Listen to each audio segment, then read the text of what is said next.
The Unfiltered Human on the Fringe episode 16, The Body Remembers, Reclaiming Somatic Safety. You're listening to The Unfiltered Human on the Fringe, a space where we meet the messy intersections of healing, honesty, and human complexity. I'm James Miller, and in this episode, we're stepping out of our heads and into the place many of us have learned to avoid, the body. Talk therapy, mindset shifts, and intellectual insight have their place. But healing doesn't live in the mind alone.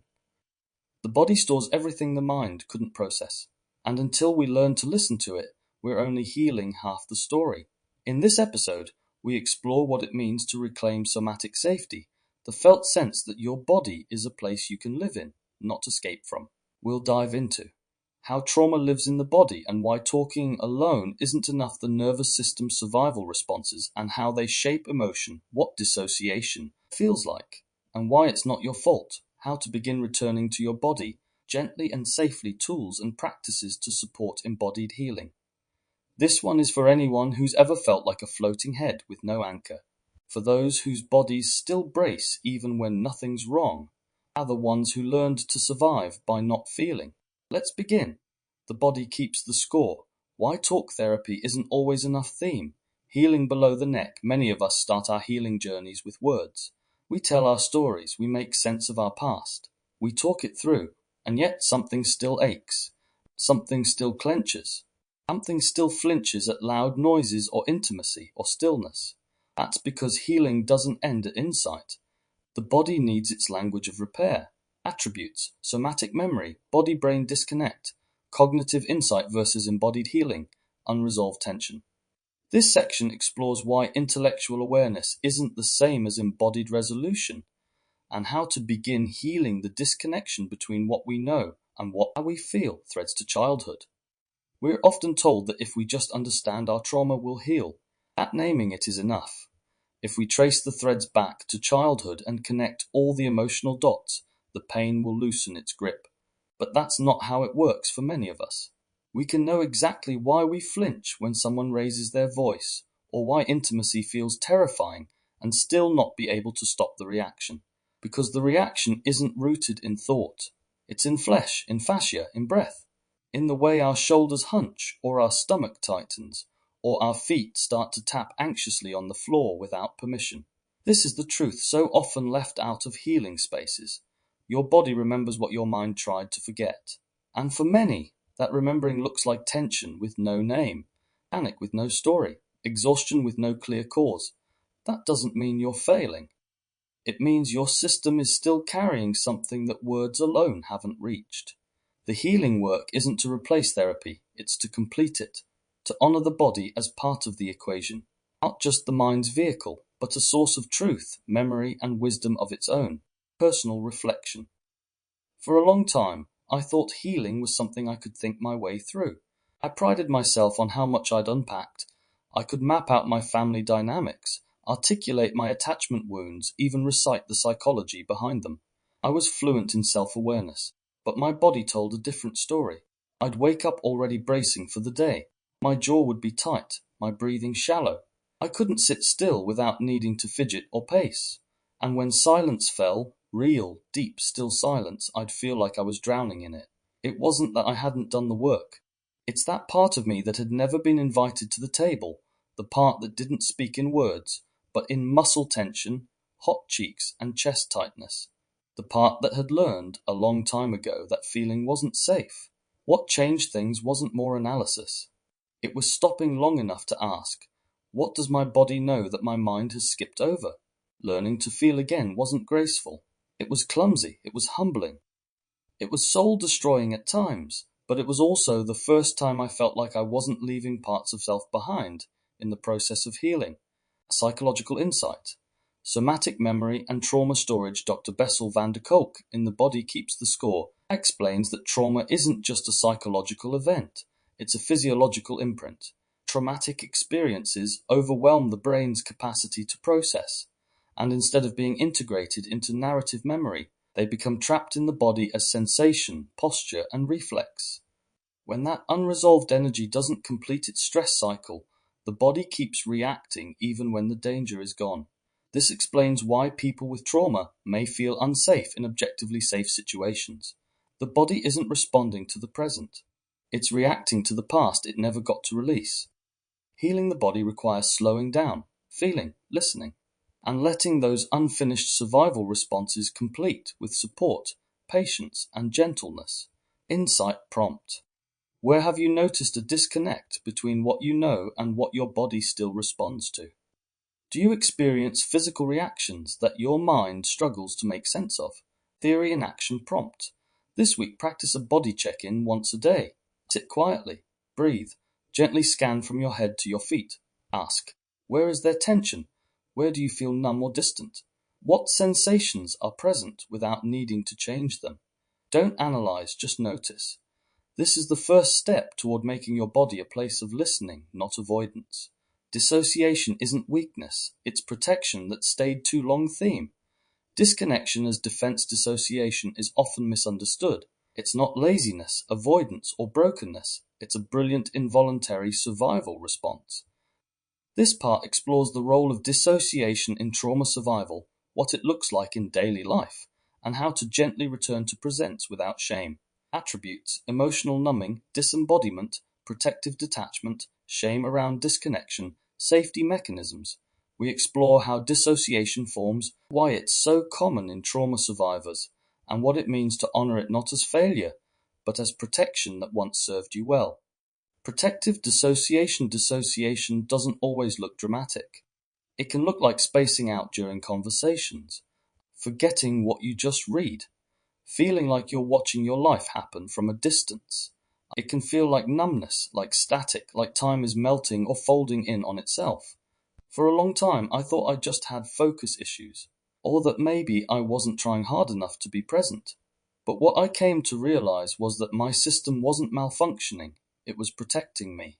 I had learned unconsciously that full presence equaled vulnerability, and vulnerability had cost me deeply. When pain is too much, too fast, or too prolonged, dissociation steps in like a circuit breaker. It pulls us away from the heat so we don't burn. It numbs us so we don't shatter. And while this is a profound survival mechanism, it can linger far beyond the moment of danger. The challenge in healing is learning how to return, not by force, but by invitation, not with blame, but with reverence for the part of you that learned how to survive by leaving. Personal reflection. I used to dissociate so frequently at work, after my marriage breakdown, that I didn't even realize I was doing it. I'd zone out mid-conversation and feel embarrassed when someone noticed. I'd walk through entire days in a fog, answering emails, making decisions, functioning, but not feeling. It was like living inside a muted film reel.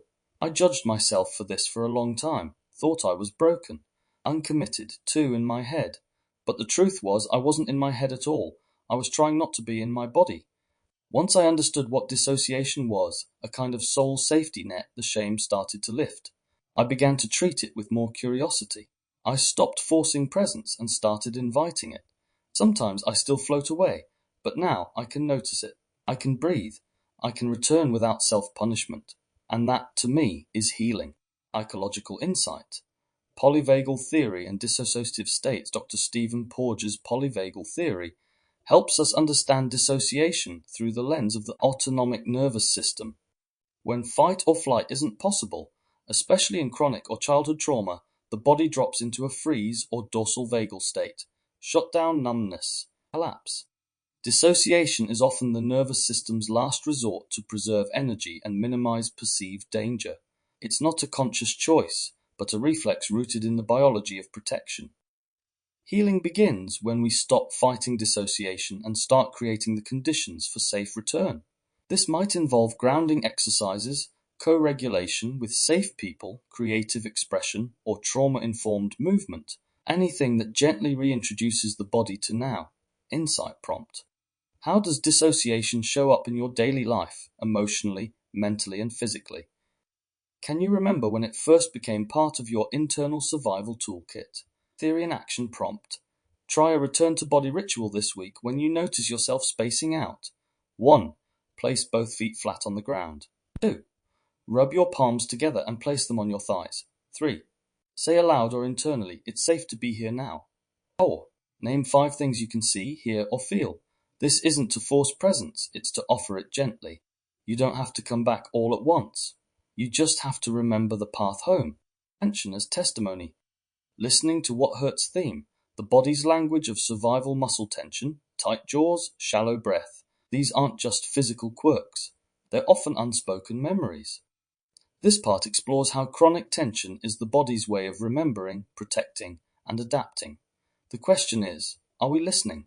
Attributes: chronic stress, muscular armor, emotional suppression, embodied fear, somatic listening.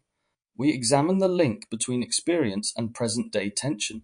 We learn how to relate to pain not as an enemy, but as a messenger, and how to soften what's been holding us together for too long. Listening to your body.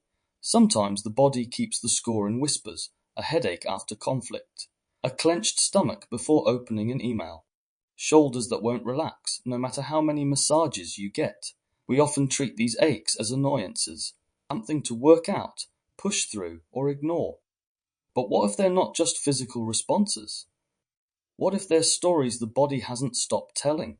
Trauma lives in the body as tension, because tension eats readiness, a curled fist, a tight neck, a racing heart, all signs that something in you is still on alert, still waiting for the next blow, still protecting the softest parts. But here's the thing, you don't armor up without reason. Every place that aches has a history, and if we stop seeing tension as a nuisance, we might finally start hearing what it's been trying to say all along. Personal reflection. For the longest time, my body was a battlefield I was trying to manage. My back always ached. My shoulders felt like stone. I'd be more active, energetic, and still wake up clenched the next day. It took me years to connect the dots. That tension wasn't random. It was grief. Hypervigilance. The way I'd learned to be on at all times.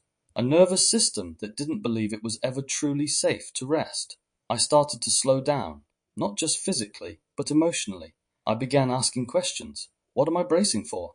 What part of me is still trying to protect me? And slowly the pain began to shift. Not disappear, but transform. It started to feel like a conversation rather than a curse. Psychological insight, muscular armor, and emotional residue in the 20th century. Psychologist Wilhelm Reich introduced the concept of muscular armor, chronic tension patterns in the body developed to suppress overwhelming emotions. Later, somatic practitioners like Peter Levine and Pat Ogden expanded this understanding, linking physical contraction to unprocessed trauma. Tight shoulders may hold the responsibility we felt too early. Locked jaws may house unspoken words. A stomach in knots may be guarding unacknowledged fear. When we approach tension with respect instead of resistance, we create the possibility for release, not through force, but through attunement. Insight prompt. What areas of your body hold the most tension? When did that tension begin? What was happening in your life at the time? Theory and action prompt. This week, try a tension dialogue practice. 1. Choose one area of chronic tightness, e.g. jaw, neck, chest. 2. Sit or lie quietly and place a hand there. 3. Ask the tension. What are you protecting me from? 4. Breathe and listen. Let the answer rise in images, memories, or sensations. Write down what comes up, not for diagnosis, but for relationship. Regulation before revelation. Safety as the foundation of growth theme. Healing isn't catharsis, it's capacity. We often seek big breakthroughs, crying fits, dramatic realizations, and emotional purges. But true healing doesn't require collapse, it requires capacity. This part explores the vital role of nervous system regulation in making space for healing that doesn't re-traumatize. Attributes: somatic regulation, capacity building, trauma sensitivity, emotional safety, sustainable healing. We explore how creating safety within the body becomes the scaffolding for real transformation. When we stop chasing collapse and start cultivating calm, healing becomes less about reliving and more about reclaiming, creating a space for safety. There's a myth in many emotional and spiritual spaces that catharsis is the gold standard of healing. That if you haven't cried on the floor, screamed into a pillow, or had a dramatic emotional breakdown, you haven't done the work. But what if that's not only untrue, it's unsafe? True healing isn't just about expressing the pain. It's about whether your system is resourced enough to hold what's coming up. Without regulation, intense emotional release can flood your system, leaving you more fractured than before.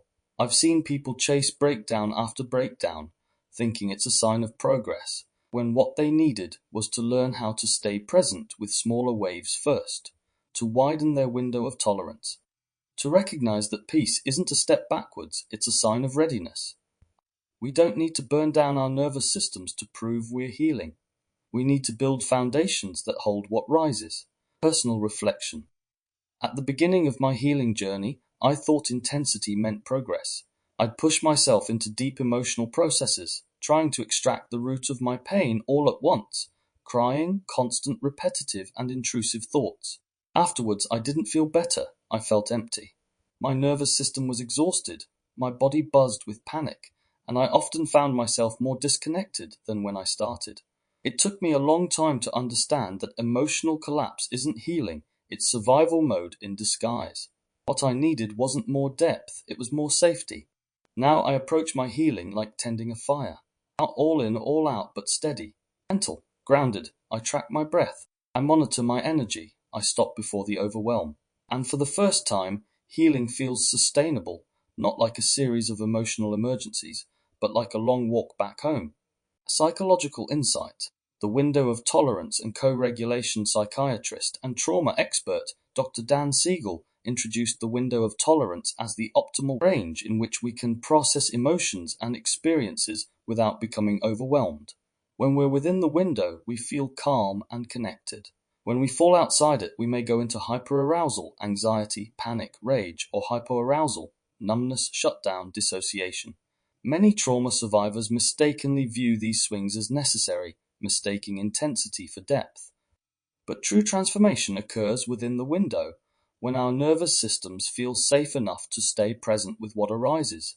That's why co-regulation, healing in relationship, and self-regulation tools are essential. We build capacity not through collapse, but through connection with ourselves and with others. Insight prompt. Have you ever equated intensity with healing? What would it mean to measure healing not by collapse, but by how calmly you can return to yourself? Theory and action prompt. Create a personal regulation toolkit this week. Include 5 things that reliably help your body feel safe and steady. Ideas include gentle movement, rocking, swaying, stretching. A grounding object, you can hold a playlist of calming sounds, a safe scent, lavender, cedar, etc. A written affirmation, I can come back to safety. Return to your toolkit when emotions rise. Use it not to avoid, but to stay with gently. The myth of mind over matter. Why thinking won't heal what the body holds theme. The limits of cognitive processing talk therapy, analysis, and journaling all have their place. But for trauma held in the body, thinking alone won't set you free. This part explores the gap between intellectual insight and somatic healing, and why awareness isn't always enough. Attributes: cognitive bypass, somatic neglect, embodied insight, healing beyond logic, body-based processing. We explore why understanding your trauma doesn't always change how it feels, and how to shift from analyzing your pain to inhabiting the parts of you that still need care.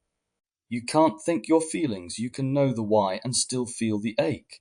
You can name your attachment style, identify the original wound, connect all the psychological dots, and still wake up in panic. Still shrinking in relationships. Still flinch when someone raises their voice.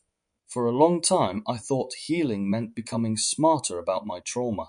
So I read the books, I dissected my patterns, I wrote thousands of words in journals. And still I found myself stuck in the same cycles. Because here's the truth. You can't outthink your way out of what your body still believes is dangerous. Insight is valuable, but it's not the end. If the body doesn't feel safe, no amount of understanding will change your reflexes. Somatic safety isn't something you learn intellectually. It's something you build through sensation, presence, and care. Personal reflection. I prided myself on being self-aware. I could tell you exactly why I reacted the way I did, trace it back to childhood, even predict how I'd sabotage myself in the future. But when was I triggered? None of that mattered. I'd still freeze, still lash out, still feel helpless. It was a humbling moment when I realized my brain had healed faster than my body. I knew what was happening, but I couldn't stop it.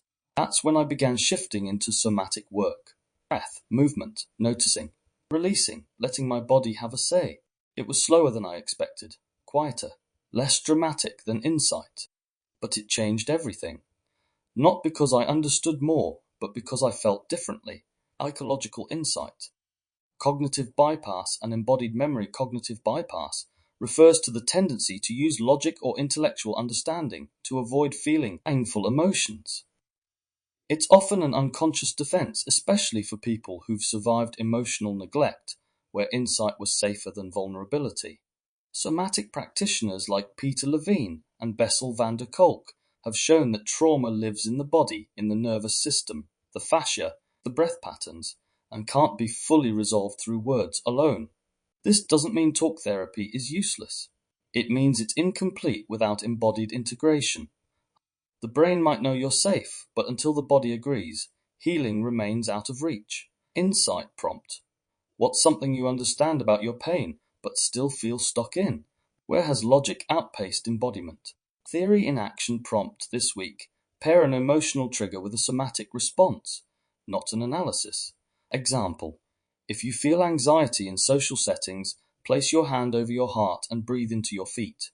If you feel shame rising, gently tap your chest and hum to regulate the vagus nerve. Let the body lead. Let the mind rest. Flow is safe. Reclaiming pace and presence in the body theme.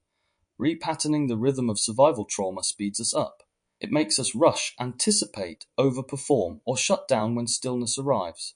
In this part, we explore how slowing down becomes an act of safety, sovereignty, and nervous system repair, not laziness or failure. Attributes: somatic presence, nervous system pacing, overfunctioning, trauma-induced urgency, restorative slowness. We'll look at how high-speed living often masks survival responses, and how reclaiming slowness helps rebuild our relationship with trust, time, and inner calm. The fast pace of life. For much of my life, I moved fast, emotionally, mentally, and physically. I rushed to fix, to perform, to respond. Slowness made me feel exposed, lazy, even guilty. But I've come to understand that rushing wasn't ambition. It was anxiety in disguise. When trauma has lived in your body for years, urgency becomes your default. You finish people's sentences. You say yes before checking in.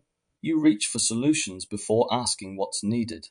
The mind might call it efficiency, but the body calls it escape. Slowing down can feel threatening. It creates space for sensation, emotion, and uncertainty. But it's also where real safety begins. Not the safety of control, but of capacity. You don't have to be in a hurry to be okay. You don't have to earn your worth through output. And stillness doesn't mean stuck, it means settled. Personal reflection. I used to be proud of how quickly I could move through decisions, emotions, even grief. I'd say I don't dwell, as if that made me emotionally strong. But really, I was terrified of what might catch up with me if I ever stopped running. Busyness was a shield, movement was a strategy, and stillness, that felt like failure.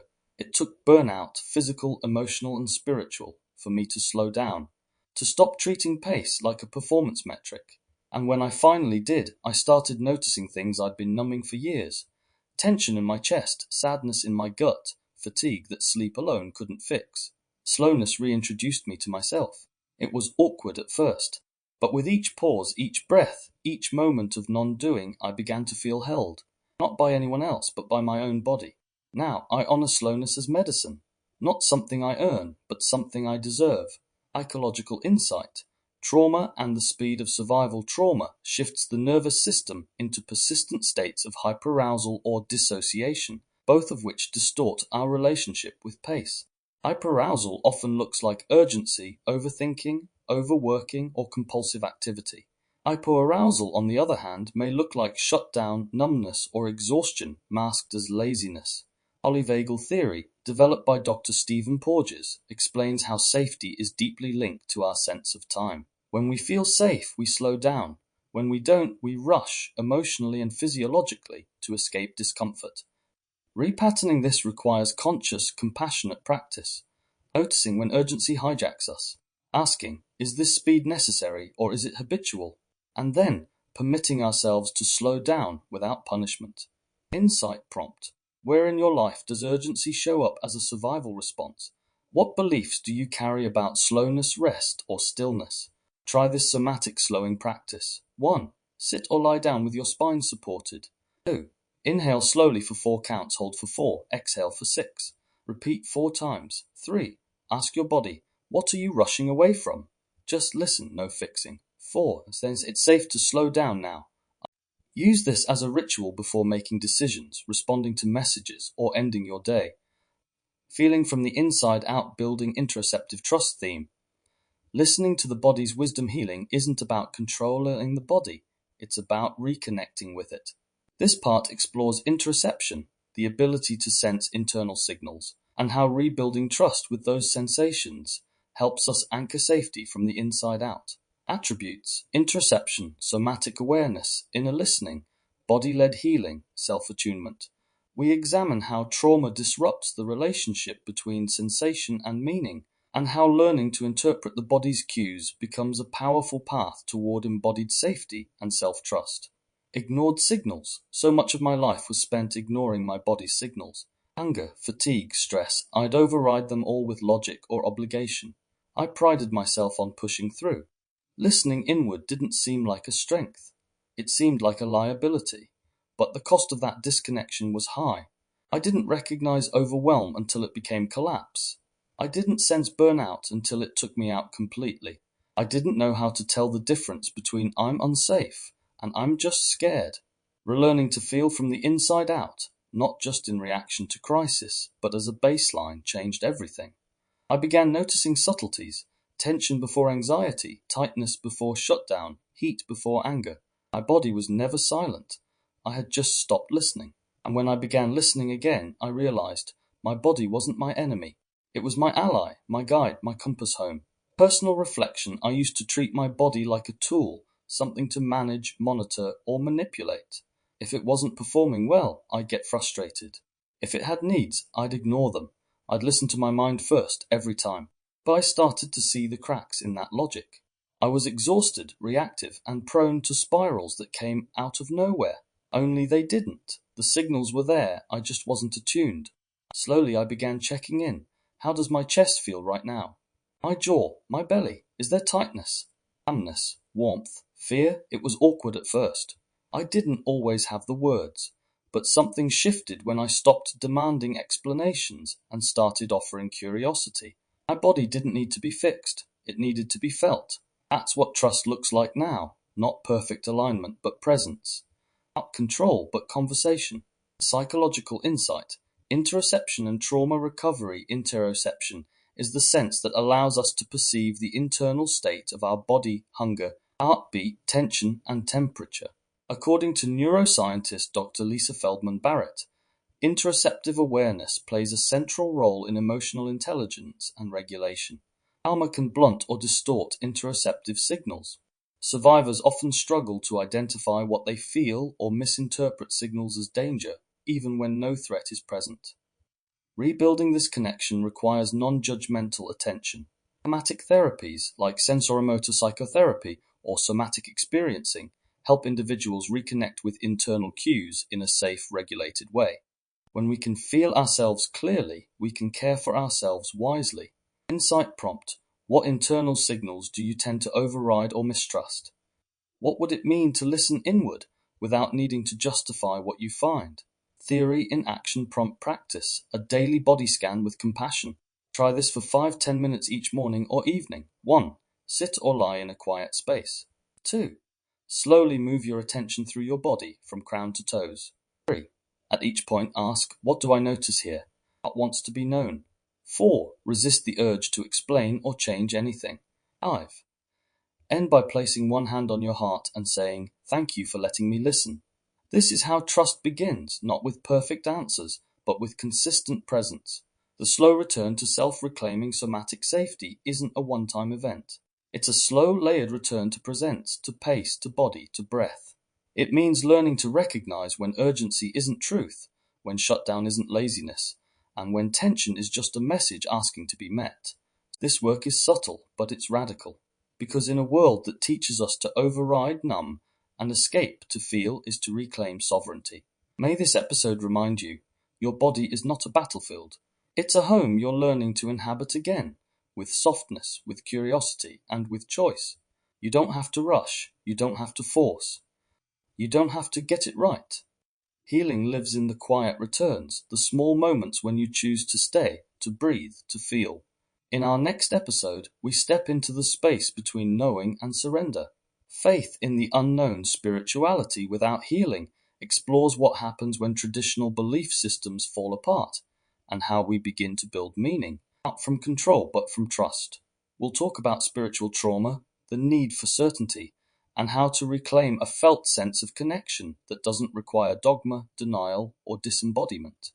Because sometimes the deepest healing isn't found in answers, but in learning to live the questions. This has been the Unfiltered Human on the Fringe. If this episode stirred something in you, reflection, resistance, or relief, honor it. Let it move. That's how integration begins.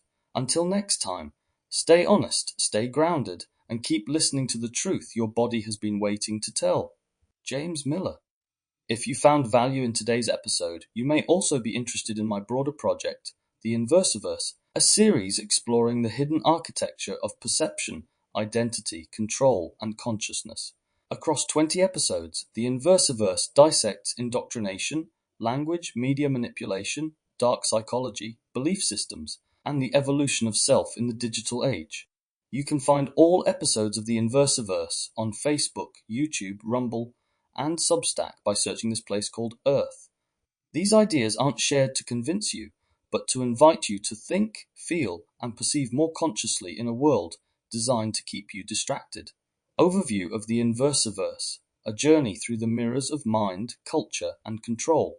Episodes 1 to 3 introduce foundational ideas around indoctrination, perception, and manipulation. Episode 4 explores how language, symbols, and cultural norms are used to shape thought. Episode 5 investigates control systems, media narratives, and the illusion of choice. Episodes 6 to 7 dives into collective belief structures and the psychology of mass behavior. Episode 8 focuses on marketing, control theory, game theory, and critical thinking. Episode 9 covers love, relationships, human mating, gender dynamics, and red-blue pill ideologies. Episode 10 unpacks dark psychology, the occult, Satanism, and the dark triad personality types. Episode 11, The Simulated Self, examines identity, ego, and the rise of post-human consciousness. Episode 12, The Spell of the Mind, inquires into language, illusion, and physiology of thought. Episode 13, Conscious Seduction, journeys through persuasion, propaganda, and the unseen forces of the mind. Episode 14, The Myth of Sanity sheds light on madness, genius, and the edge of perception. Episode 15, The Algorithmic Mind probes influence, identity, and invisible architects. Episode 16, The Noise of Knowing reveals overload, obsession, and the age of infinite information. Episode 17, Belief Machines delves further into language, desire, and the engine of reality. Episode 18, Submerged Signals examines how the unseen shapes the self.